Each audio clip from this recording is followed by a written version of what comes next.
Secretary of State Marco Rubio is expressing optimism as he arrives in Saudi Arabia today. He and other top White House officials are meeting with Ukrainians tomorrow, working out details for a potential peace deal in the war with Russia. Today, Rubio says he's hopeful for a good meeting.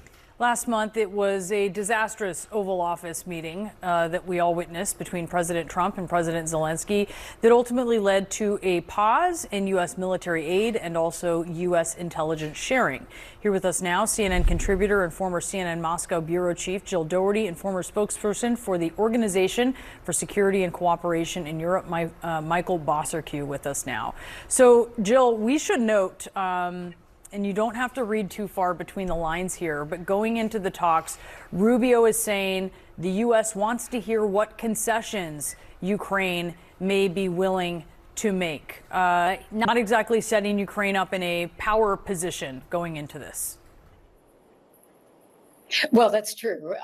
There's no question. I think so far, all of the negotiating that President Trump and his administration are doing with Russia and Ukraine is concessions on the Ukrainian side. And really, at this meeting in Saudi Arabia, you have to say that the critical thing that they have to do, the Ukrainians, is to turn around the relationship with the U.S. That's critical because those steps that the Trump administration has taken, halting military aid, halting intelligence sharing, those are already having an effect, reportedly, on the battlefield. And they're detrimental to Ukraine, especially in that part of Russia called Kursk, where the Ukrainians took territory, have held it for months, and now they're losing territory. They're backtracking. So this is having an effect. So timing is critical. And concessions, I think they're just going to have to make whatever concessions they can in the hope that President Trump will restore that help. Michael, what do those concessions look like? Well, not very good for Ukraine. You know, I actually think we're coming to a point in the not too distant future where the United States may be running out of rope as a useful interlocutor for Ukraine, because on the one hand, they're giving Russia a lot of concessions. And on the other hand, they're trying to extract out of Ukraine a heck of a lot. Let's see if that minerals deal is signed, but also withholding the military aid, the intelligence, before that, the USAID aid. It's very, very painful for Ukraine. And the way it looks like tomorrow and the day after is Mr. Rubio and his team may even put forth some Russian demands for Ukraine, which could be very, very difficult territorial concessions. I believe the Russians are really pressing the U.S. to get the remainder of unoccupied Zaporizhia and Kherson Oblast, and that is a red line which President Zelensky could never agree to. Jill, at this point, it's unclear if Russia is going to be a part of these talks. And after the White House announced meetings, a Russian official said they would not be involved. Do you think Russia actually wants a peaceful resolution to this war, or are they simply trying to get some kind of temporary ceasefire to restart Putin's goal of obtaining all of Ukraine? You know, on these discussions in Saudi Arabia, I think it's the United States and Ukraine. Russia, as far as I know, is not going to participate because it's premature. I mean, right now, President Putin will sit there and wait as the Trump administration tries to maneuver and pressure the Ukrainians to make these concessions. But the Russians are not ready to come to the table, per se.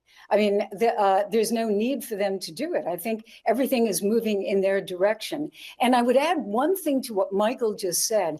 Another really important thing to watch is for Zelensky himself. I mean, it's not only the survival of Ukraine, it's the political survival of Zelensky himself, because it's very clear the administration, the American administration already has talked about possibly, removing Zelensky or having new elections that might remove Zelensky as president. The Russians would love that. That is what they want to do. That's what they call denazification, even though the president is Jewish. But that's, I think, there are two dramas, Ukraine and Zelensky himself. Michael, I wonder what you think the mineral deal might ultimately wind up looking like as a result of these talks. Is it likely it's going to come out of this conversation? Mr. Rubio was tamping down expectations on the flight over that it would be signed. And by the way, I wanted to make clear the Russians will not be in Saudi Arabia, but of course they do have back channels going on. There are many problems with that mineral deal. One of them being it is written in such a way where it almost turns Ukraine into what Papua New Guinea is to China. In other words, an economic colony of the United States. Number two, it's very flawed because the idea is for Mr. Trump to push American contractors to Ukraine, use them almost as a human shield, and that doesn't work very well. And thirdly, and the most important point, of course, is that the security guarantees just aren't there. It isn't in a state right now where it can be sold back to the Ukrainian people. And just quickly, if I may, on Mr. Zelensky, I think he also has to make some moves now, not later, because he is pressing the EU for quicker ascension into that bloc.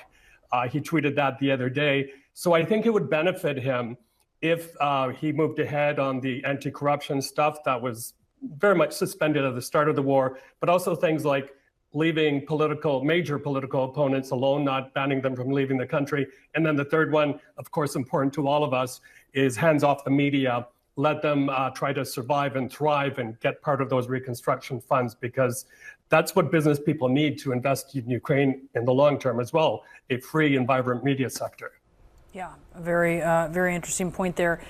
Jill, as we look at this moment in big picture, what it means and how the U.S. is approaching it, what does the U.S. need to be thinking so that this doesn't go down in history as the U.S. negotiating Ukraine's surrender rather than negotiating a peace deal? Boy, that's a big question, but I think, if you put yourself in the place of President Trump, I mean, I think the way he's looking at this is Ukraine is a separate deal. Ukraine is this country, or maybe even, Vladimir Putin does not consider it a country, but we'll leave that alone. But I think, the focus that President Trump has is on the future of restoring the relationship with Russia. And so if you look at it big picture, that gives Russia a lot of power. And the power that it wants is to continue to control the area around Russia, like the former Soviet Union, including, Ukraine, Moldova, Romania, that whole belt going around around Russia itself. And if that's the case, then I think the United States has to look at this in terms of what could happen next. What if Putin decides that that belt isn't wide enough? What if the belt has to go out to Poland? What if it has to go to the Baltics?